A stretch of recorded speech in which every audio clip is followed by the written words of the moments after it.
विनोद शर्मा, ये बताइए, ये गठबंधन का औपचारिक ऐलान ना होना किसमें ज्यादा मजबूती और किसमें ज्यादा असमंजस, कंफ्यूजन दिखाई देता है?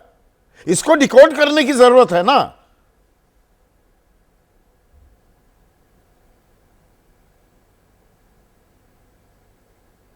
अनम्यूट कीजिए प्लीज, अनम्यूट कीजिए। विनोद अनम्यूट कीजिए। हाँ। इसमें हम लोग इसके डिकोडिंग में ना पड़े। अच्छा।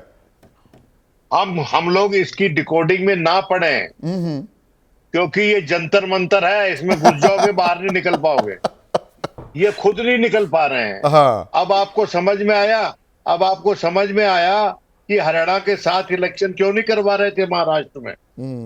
अब समझ में आ रहा है, हमको आ रहा है। और अभी आप देखिएगा, फाइनल पिक्चर आएगी विड्रॉवल का जो लास्ट डेट है उसके बाद। आज तो नॉमिनेशन की लास्ट डेट थी ना, जी। विड्रॉवल की लास्ट डेट के बाद आपको फाइनल पिक्चर मिलेगी। और ये एक प्रांत का इलेक्शन तो है नहीं, दो पार्टी तो लड़ नहीं रही हैं, 6 पार्टी लड़ रही हैं, 8 लड़ रही हैं समझे। अगर उसमें वो उनको भी जोड़ ले, क्या कहते हैं, अंबेडकर साहब के रिश्तेदार को, और इधर अखिलेश यादव को, तो 8 पार्टी लड़ रही हैं, 8 या 9 पार्टी, ज्यादा पार्टी लड़ रही हैं। और वो भी लड़ रहा है, क्या कहते हैं, AIMIM शिवसेना भी, का तीसरा हाँ, धड़ा, और मनोज जरांगे उसका भी, उसका हाँ। बेटा भी लड़ रहा है हाँ। इलेक्शन। AIMIM भी है। हाँ। अच्छा, अब आप हैरान क्यों हैं, आप हैरान क्यों हैं कि अजीत पवार ने नवाब मलिक को रख लिया? कारण क्या है उसका? देखिए, उनका एक वोट बैंक है, उनका एक कॉम्बिनेशन है, वो उसको बियॉन्ड अ पॉइंट डिस्टर्ब नहीं करेगा, वरना पूरा हड़प लेगा उसको उसका चचा। और दूसरी बात, आप कह रहे हैं कि इकट्ठे हो जाएं, बड़े चतुर हैं अंदर खाते में। भैया, ये फ्लाइट ऑफ इमेजिनेशन तुम्हारी बहुत ऊपर तक जा चुकी है। अब मैं आई वाज मेरी वेटिंग बात फॉर दैट। सुनिए। आई नहीं, वाज वेटिंग फॉर ये तो दैट। कुछ ऐसे होता है कि हम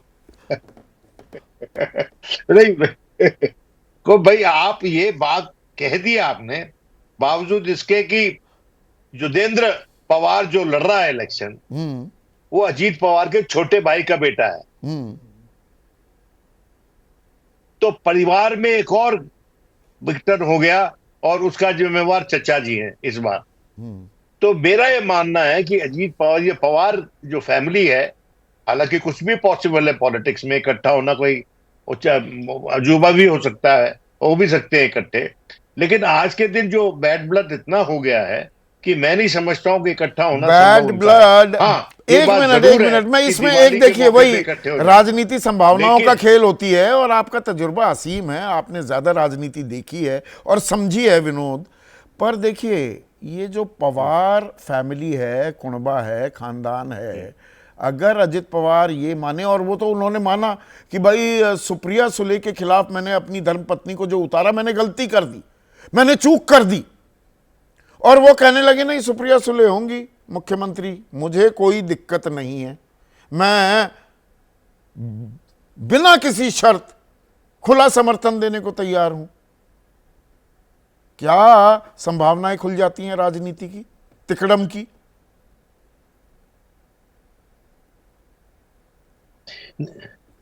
देखिए, बात यह है कि जब इनकी पार्टी टूटी और जब उन्होंने अपनी धर्मपत्नी को बना दिया कैंडिडेट, उस वक्त जो बयानबाजी हुई, और उन्होंने शरद राव के खिलाफ भी बयानबाजी की, हाँ।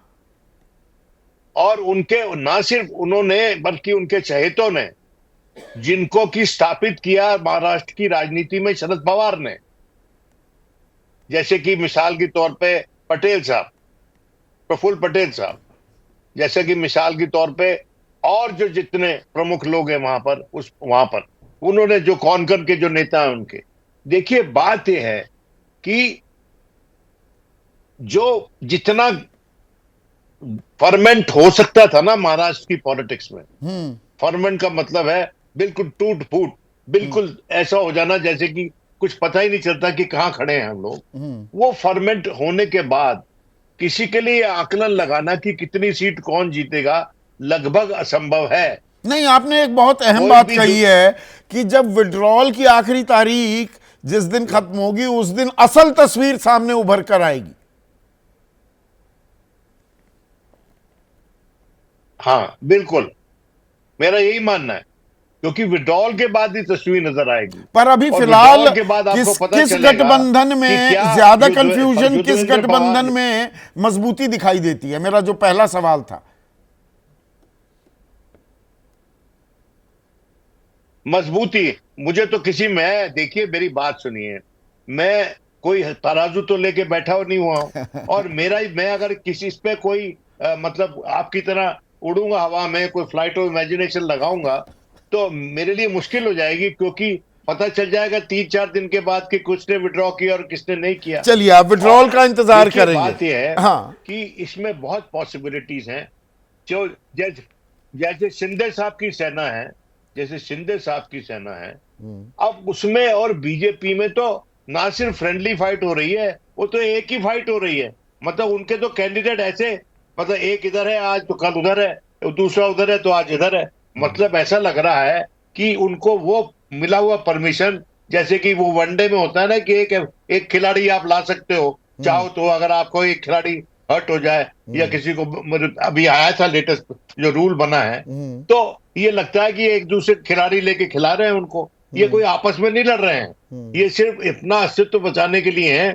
और फाइनली जब ये रिजल्ट आ जाएंगे तो कौन किसका कैंडिडेट है ये पता नहीं। अब शायना जी किस पार्टी से लड़ रही है? हाँ, भाई सारी उम्र तो स्पोर्ट्समैन रही, और बीजेपी अब वो की। शिवसेना से लड़ रही है। हाँ, उधर क्या कहते हैं, सारी उम्र तो, हाँ वो उधर, और उधर वो जो क्या कहते हैं हमारे जो कांग्रेस से गए हैं अभी, मिलिंद वो भी लड़ देवरा। रहे हैं क्या कहते हैं उसके खिलाफ, आदित्य ठाकरे के खिलाफ। बेटे के खिलाफ। हाँ, आदित्य मेरी के बात ये है, अच्छा है, मिलिंद देवरा और, हाँ हाँ, उद्धव उद्धव आदित्य के खिलाफ लड़ रहे हैं।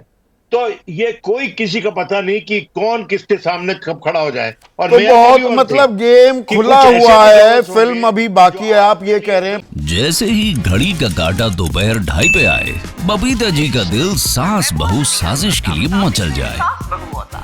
और ये है इनकी बहू, पूरे दिन ऑफिस की टेंशन हो जाए गॉन जब ये करें अपना फेवरेट शो फ्री टाइम पे ऑन।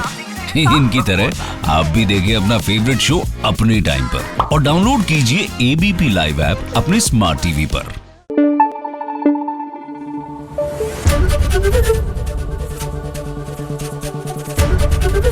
एबीपी न्यूज आपको रखे आगे।